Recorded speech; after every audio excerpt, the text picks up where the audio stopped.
सोलापूर शहरात एक धक्कादायक घटना समोर आली आहे। 14 मार्च पासून बेपत्ता असलेला सचिन मच्छिंद्र माने वय वर्ष 30 राहणार विजापूर नाका झोपडपट्टी क्रमांक 2 या तरुणाचा मृतदेह वनविहार परिसरात कुजलेल्या अवस्थेत आढळून आला आहे। सचिन माने हा 14 मार्च रोजी घरातून बाहेर पडल्यापासून बेपत्ता होता। त्याचा मोबाईलही बंद लागत असल्याने कुटुंबियांनी पोलिसांकडे तक्रार दाखल केली होती। मात्र अनेक दिवस उलटूनही ठोस माहिती न मिळाल्याने नातेवाईकांनी स्वतः शोध मोहीम सुरू केली। दरम्यान गुरुवारी पोलिसांनी वनविहार परिसरात सचिनची गाडी आढळल्याची माहिती दिली। त्यानंतर शुक्रवारी पुन्हा तपासणी करण्यात आली।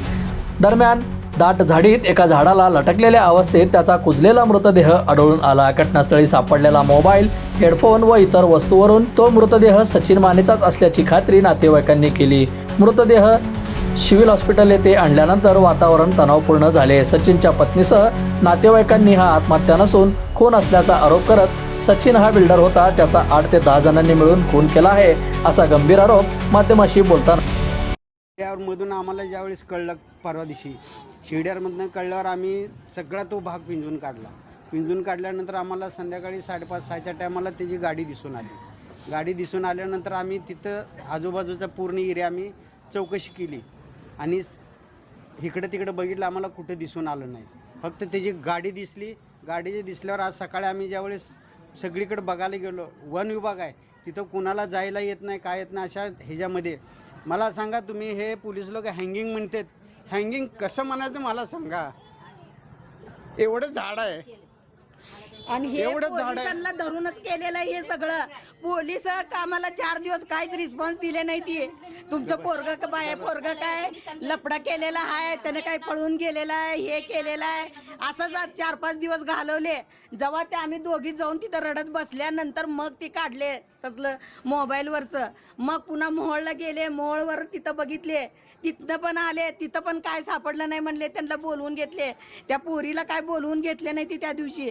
सगळं ह्यानी विश्वासघात करून त्या पोराचा आमचं पूर्ण 100% त्यांच्यावरच संशय त्यांनीच केलेला आहे आणि सुपारी देऊन केलेलं आहे हे सगळं। आणि त्यांनी रोज पोलीस स्टेशनमध्ये येतात, रोज पोलीस स्टेशनमध्ये येतात, त्यांनी बाहेर सुपारी देऊन त्या पोराचा आमच्या घात केलेला आहे। आमचं पोरग पैलवान होतं, 10 माणसाला न ऐकणारं पोरग होतं, जिम करत होतं।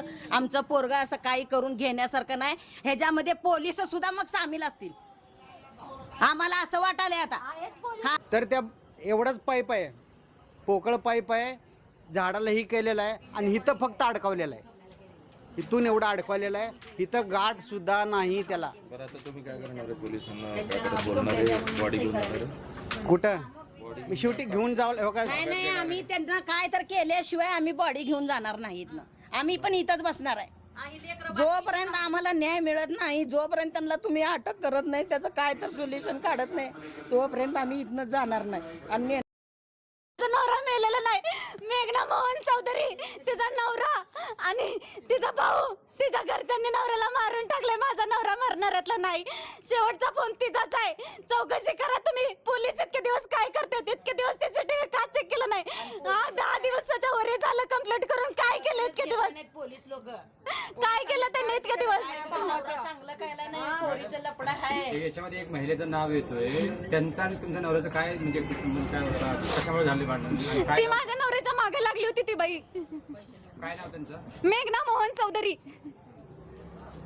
आणि तिच्या नवऱ्याजवळ आमच्या ह्याचा स्वप्नीलचा फोन नंबर आम्हाला घरी काहीच माहित नाही। तिच्या नवऱ्याने सगळं फोन करून दिराला सांगितलं की सगळं काय तिचा नवरा फोन केल्यानंतरच बाईचं लग्न व्हायचं। काय बोलणं झालं तुमचं? आम्ही मस्त मध्ये 2 जण जेवण केलं होतं। दुपारी मी लवकर येतो, कले जिमला जातो मी, संध्याकाळी मला कैरीची चटणी करून ठेव, मला जेवण जात नाही, मी लवकर येतो आज घरी, एवढं बोलून घरातून गेले हो। बंधुप्रेम न्यूज चॅनलला लाईक, सबस्क्राईब व बेल आयकॉन दाबायला विसरू नका। धन्यवाद।